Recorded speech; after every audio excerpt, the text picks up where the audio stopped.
اس کی وجہ یہ ہے کہ بندے کو ابدی سعادتیں اور ازلی رحمتیں موت کے واسطے سے ملتی ہیں کہ دنیا میں انسان تھکاوٹ، پریشانی، ٹینشن، فکر اور دوسرے کام میں مبتلا ہونے کی وجہ سے ازلی سعادت یعنی اللہ کا دیدار نہیں کر سکتا، اور بعض دفعہ رسول اللہ صلی اللہ علیہ وسلم کے دیدار بھی اسے دنیا میں نہیں ملتا۔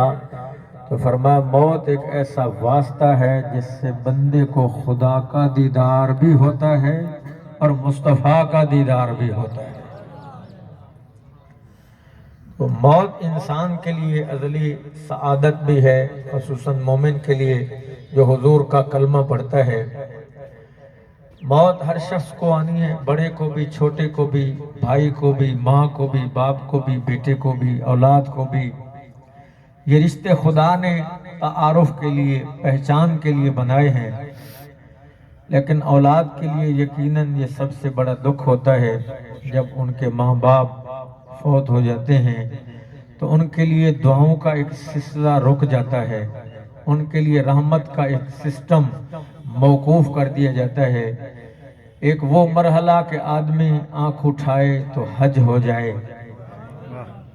اللہ آپ کو سبحان اللہ کہنے کی توفیق دے۔ آدمی آنکھ اٹھائے تو حج ہو جائے، آنکھ اٹھائے تو عمرہ ہو جائے، وہ سلسلہ موقوف ہو جاتا ہے، اور دعاؤں کا وہ کوٹ جو گھر میں موجود ہے۔ یہاں جب آپ کسی عالم کے پاس جائیں گے، بات ذرا توجہ سے سنیے گا، تو آپ اسے عرض کریں گے حضرت جی، مولانا، قاری صاحب، علامہ صاحب دعا کیجئے میرے لیے۔ اور جب کبھی آپ کسی مرشد پیر کے ساتھ پاس جائیں تو انہیں بھی عرض کیا جائے گا پیر جی، مرشد جی، رہنما جی میرے لیے دعا کیجئے۔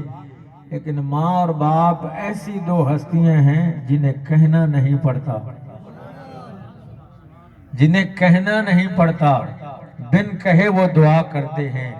تمہارے بن مانگے وہ تمہاری چیزوں پر، تمہارے حالات پر خیال اور نظر رکھتے ہیں۔ تو ماں باپ ایک ایسے عظیم الشان رشتے ہیں کہ حضرت شیخ محقق علی الاطلاق شاہ عبدالحق محدث دہلوی علیہ رحمت فرماتے ہیں کہ اے انسان، دنیا میں جب تیرا جی چاہے کہ جنت کی خوشبو سونگھ لوں، فرما ماں کے قدم چوم لے تجھے جنت کی خوشبو محسوس ہو جائے۔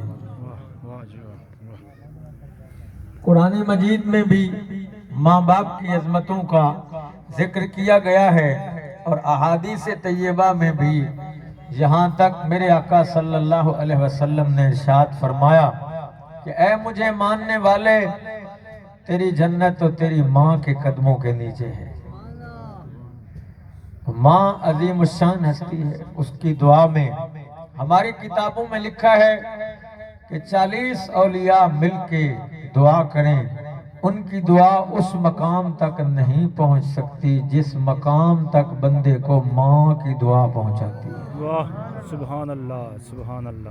تو جب گھر میں دعاؤں کا کوٹ موجود ہے اور ولایت کا ایک مرکز موجود ہے تو پھر اس ماں کی خدمت کر۔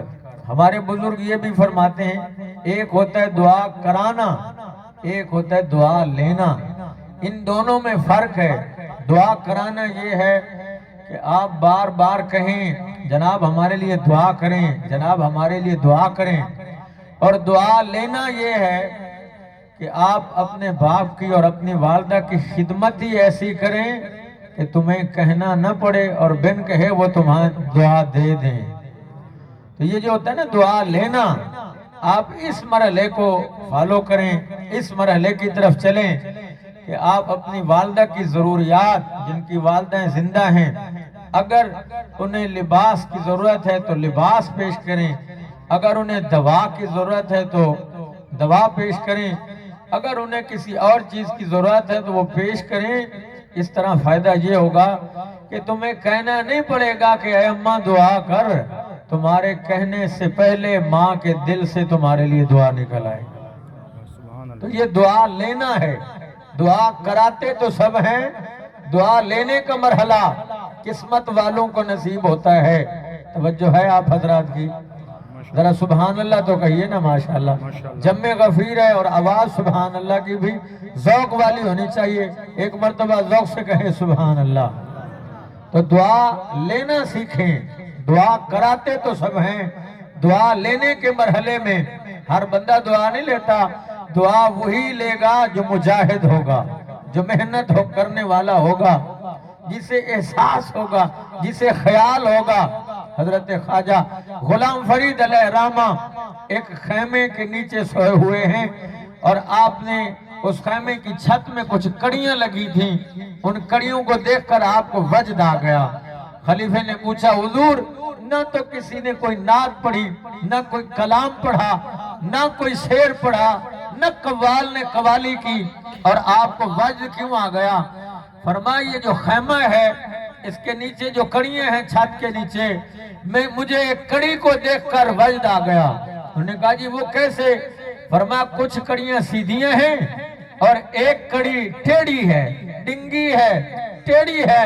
فرمایا پھر میں نے دیکھا کہ چھت کا وزن کس پر ہے، تو میں نے دیکھا جو سیدھیاں ہیں نا وزن ان پر ہے، جو ٹیڑھی ہیں ان پر وزن نہیں ہے.